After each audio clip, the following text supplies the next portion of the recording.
ఓం శ్రీ మాత్రే నమః. మనం లాస్ట్ వీడియోలో కాశీకి ఎలా వెళ్ళాలి, అక్కడి వసతులు గురించి చూసాం కదా. ఈ వీడియోలో మనం అక్కడి టెంపుల్స్ అయినటువంటి కాలభైరవ మరియు మృత్యుంజయ దేవాలయాల గురించి తెలుసుకుందాం. ముందుగా మనం కాలభైరవుని గుడికి వెళ్తున్నాం. అక్కడికి వెళ్ళడానికి ఆటోలు ఇంకా రిక్షాలు ఉంటాయి. మేము అక్కడికి రిక్షాలో వెళ్ళాము. అలా రిక్షాలో వెళ్తుంటే మాకు చిన్నతనంలో అమ్మమ్మ తాతయ్యలతో సినిమాకి వెళ్ళిన రోజులు గుర్తొచ్చాయి. మీరు కూడా ఇలాంటి రిక్షాలో వెళ్ళుంటే కింద కమెంట్ రూపంలో తెలియచేయండి. రిక్షాలో 3 లేదా 4 వెళ్ళొచ్చు. మేమున్న ప్లేస్ నుండి ఆ టెంపుల్కి వెళ్ళడానికి 200 రూపీస్ ఛార్జ్ చేశారు. కాల్ అనే పదానికి మరణం మరియు సమయం అని అర్థం.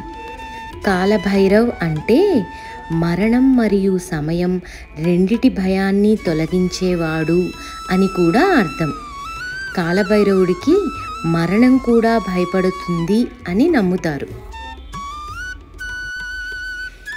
ఈ ఆలయానికి హిందూ మతంలో గొప్ప చారిత్రక మరియు సాంస్కృతిక ప్రాముఖ్యత ఉంది.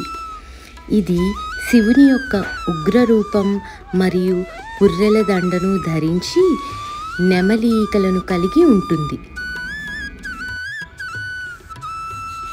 ఇప్పుడు ఈ కాలభైరవ ఆలయం వెనుక ఉన్న కథ గురించి తెలుసుకుందాము. పురాణాల ప్రకారం ఒకసారి బ్రహ్మ మరియు విష్ణుదేవతలు ఆధిపత్యం కోసం పోటీ పడ్డారు. అప్పుడు వీరిద్దరి మధ్య శివుడు శక్తివంతమైన దివ్యకాంతిలా కనిపిస్తాడు. కోపోద్రిక్తుడైన బ్రహ్మ తన 5వ శిరస్సుతో కాంతి స్తంభం వైపు చూశాడు. అది కోపంతో మండింది. శివుడు తక్షణమే భైరవుని సృష్టించాడు. అతడు బ్రహ్మ యొక్క 5వ తలను శిరచ్ఛేదం చేస్తాడు. అప్పటి నుండి బ్రహ్మ చతుర్ముఖునిగా పిలువబడ్డాడు. అయితే కాలభైరవుని చేతికి ఆ బ్రహ్మ తల అంటుకుపోతుంది. అప్పుడు శివుడు కాలభైరవునితో, నీవు కాలము వలె ప్రకాశించుచున్నావు. కాలము ఎలా వెళ్ళిపోతూ ఉంటుందో అలా ఉంది నీ నడక. నీ నడకలో బ్రహ్మ తల తెగిపోయింది. కాబట్టి నిన్ను ఈ వేల్టి నుంచి కాలభైరవ అని పిలుస్తారు.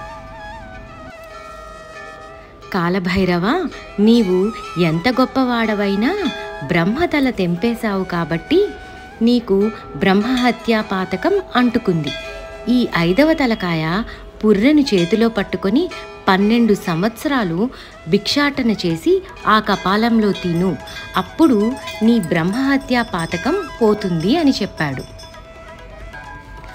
బ్రహ్మహత్యా పాతకమును తొలగించుకునేందుకు బ్రహ్మ కపాలాన్ని చేతిలో ధరించి అనేక క్షేత్రాలలో పర్యటించిన తనకు సోకిన ఈ పాపము తొలగిపోవడానికి కాలభైరవుడు శ్రీ మహావిష్ణువు వద్దకు వెళ్ళి ప్రార్థించాడు. కాలభైరవుడి ప్రార్థన విన్న శ్రీ మహావిష్ణువు, కాలభైరవ, నీవు శివుని పుత్రుడవు కనుక శివుడితో సమానుడవు. బ్రహ్మదేవుడి గర్వమును అణుచుటకు జన్మించిన వాడవు. నీవు ఎన్ని తీర్థయాత్రలు చేసినా ఉపయోగం లేదు. కనుక నీవు కాశీక్షేత్రానికి వెళ్ళు. కాశీక్షేత్రంలో అడుగుపెట్టినంతనే నీ బ్రహ్మహత్యా పాతకం భస్మమైపోతుంది అని సలహా ఇచ్చాడు. దీనితో కాలభైరవుడు కాశీనగరానికి చేరుకోవడంతోనే బ్రహ్మహత్యా పాతకం తొలగిపోగా బ్రహ్మ కపాలాన్ని కాశీలో పూడ్చిపెట్టాడు. బ్రహ్మ కపాలం పూడ్చిపెట్టిన చోట ఏర్పడిన తీర్థమే నేటి కాశీక్షేత్రంలోని కపాలమోక్ష తీర్థం. కాశీలో కాలభైరవుడు విశ్వనాథలింగాన్ని భక్తితో పూజించి తరించాడు. విశ్వనాథుడు భక్తికి మెచ్చి కొన్ని వరాలిచ్చాడు.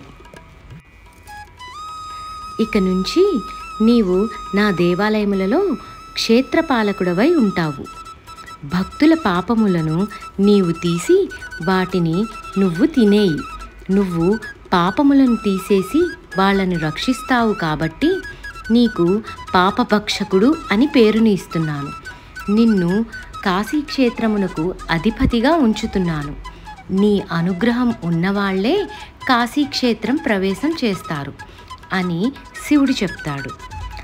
అందుకే మనం కాశీక్షేత్రంలోని కాలభైరవుడు ఆ క్షేత్ర ప్రవేశానికి అనుమతించిన క్షేత్రపాలకుడు కనుక, అయ్యా నాకు లోపలికి ప్రవేశింపచేసి నా పాపములను దగ్ధం చేశావు కాలభైరవ అని మనం కాశీ నుండి ఇంటికి వెళ్ళగానే కృతజ్ఞతాపూర్వకంగా కాలభైరవ పూజ చేసి, ఇక నుంచి మంచి పనులు చేస్తాను అని అన్న సంతర్పణ చేస్తాము. భైరవమూర్తిని ప్రసన్నమూర్తి అయినాడని చెప్పడానికే ఆయన మెడలో ఒక గారెల దండ వేసి కాశీ సంతర్పణ చేసి నమస్కారం చేసుకుంటాం. ఇలా కాశీ సంతర్పణ చేస్తే తప్పకుండా వెళ్ళి ఆ ప్రసాదం తీసుకోవాలి. ఈశ్వరుడి పట్ల తాము చేసిన దూషణల ఫలితము ఎలా పోతుందని బెంగపెట్టుకున్న వాళ్ల కోసం భైరవ యాతన ఇక్కడే తేలికగా అనుభవింపచేస్తాడు కాలభైరవుడు. అందుకే హరిద్వార్, ఋషికేశ్ వెళ్ళిన వాళ్ళు మానసాదేవి ఆలయమునకు వెళ్తే బయటకు వచ్చేటప్పుడు ఒక్కసారి ఒంగోండి అని ఒక బెత్తం పట్టి వీపు మీద కొడతారు. అది భైరవ యాతన అని ఆ కర్ర టప్ అంటుంది. అక్కడితో పాపాలు పోతాయి. మేము కాశీ వెళ్ళాము, మాకు ఇంట ఏ భయము లేదు అని చెప్పడానికి ఒక నల్ల తాడును రక్షగా కూడా కట్టుకుంటారు. కాబట్టి ఇన్ని రూపములుగా ఆ కాలభైరవ స్వరూపం ఆనాడు ఆవిష్కరింపబడింది. ఎంత దూరం నుంచి కాశీపురికి వచ్చినా కాలభైరవుడి ఆజ్ఞ తీసుకున్న తర్వాతే మిగతా ఆలయాల దర్శనానికి వెళ్తుంటారు.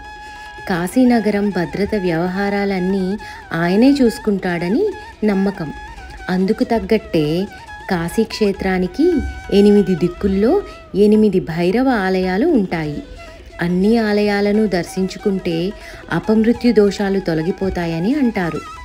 భక్తులే కాదు, వారణాసికి వచ్చే కొత్త కోత్వాల్ అంటే పోలీస్ కమిషనర్, ఆయన సైతం ముందుగా భైరవుడి ఆలయాన్ని సందర్శించుకుంటాడు. నీ ప్రతినిధిగా కాశీ రక్షణ బాధ్యతలు నిర్వర్తించే అధికారం నాకు ప్రసాదించు స్వామి అని అభ్యర్థించిన తర్వాతే విధుల్లో చేరతాడు.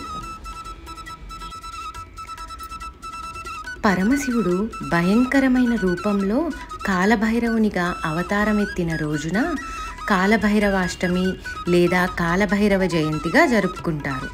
మార్గశిర మాసంలో అమావాస్య రోజున మొదలై 8వ రోజున ఈ కాలభైరవుడు ఆవిర్భవించినట్లుగా విశ్వసిస్తారు. కాలభైరవ ఆలయంలో ఆరాధన యొక్క ప్రత్యేక అంశాలలో ఒకటి దేవుడికి మద్యం సమర్పించడం. కాలభైరవుడికి మద్యం సమర్పించడం అనేది ఒకరి అహం మరియు కోరికలను లొంగదీసుకోవడం, అతని రక్షణ కోరడం మరియు ఆధ్యాత్మిక విముక్తిని పొందడం అలా అని ఇక్కడ భక్తులు విశ్వసిస్తారు. ఇక్కడ మీరు గమనిస్తే కొంతమంది భక్తుల చేతులలో ఆల్కహాల్ బాటిల్స్ ఉన్నాయి.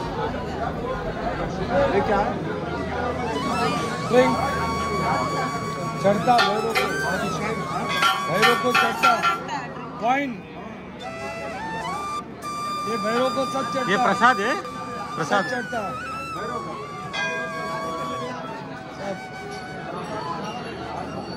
ये राशि भोग, तामसी भोग, ये सब ग्रहण करता है।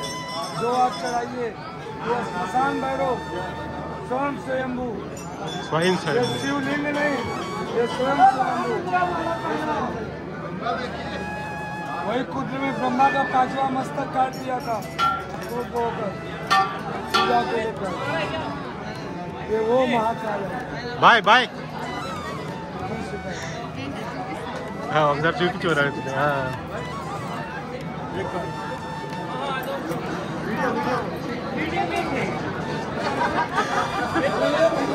मेरे को लगा प्रसाद किया प्रसाद लगा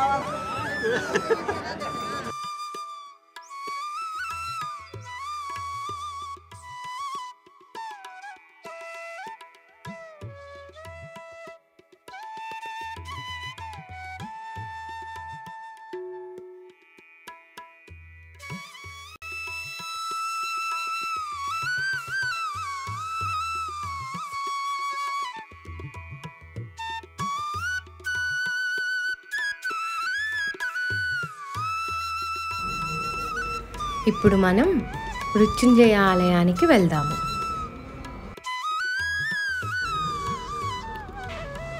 ఈ ఆలయం కాలభైరవ ఆలయం నుండి ఒక 1/2 కిలోమీటర్ దూరంలో ఉంటుంది. మనం ఈ ఆలయానికి నడిచే వెళ్ళొచ్చు.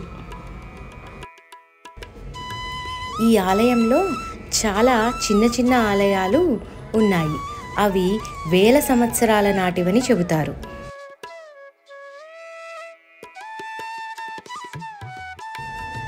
అయితే ప్రస్తుత భవనం 18వ శతాబ్దంలో నిర్మించబడింది. మృత్యుంజయ మహాదేవ ఆలయంలో శివలింగం ఇంకా ఒక బావి ఉన్నాయి. ఈ దేవాలయాలు తన భక్తులందరినీ అసహజ మరణాల నుండి దూరంగా ఉంచుతాయని, ఇంకా ఆ బావి అనారోగ్యాలను నయం చేస్తుందని భక్తులు నమ్ముతారు. మృత్యుంజయ ఆలయాన్ని భక్తులు ఇక్కడ శివుడిని మృత్యుంజయ మహాదేవ్గా పూజిస్తారు. విష్ణువు అవతారమైన ఆయుర్వేద ఔషధ దేవుడైన ధన్వంతరి తన ఔషధాలన్నిటినీ ఇక్కడ బావిలో ఉంచాడని, దానికి వైద్యం చేసే శక్తిని ఇచ్చాడని కూడా నమ్ముతారు. భక్తులు ఇక్కడ మృత్యుంజయ మంత్రం చదివి ఆ బావిలో నీటిని త్రాగి తమపై చల్లుకుంటే అనారోగ్యాలను నయం చేస్తాయని నమ్ముతారు.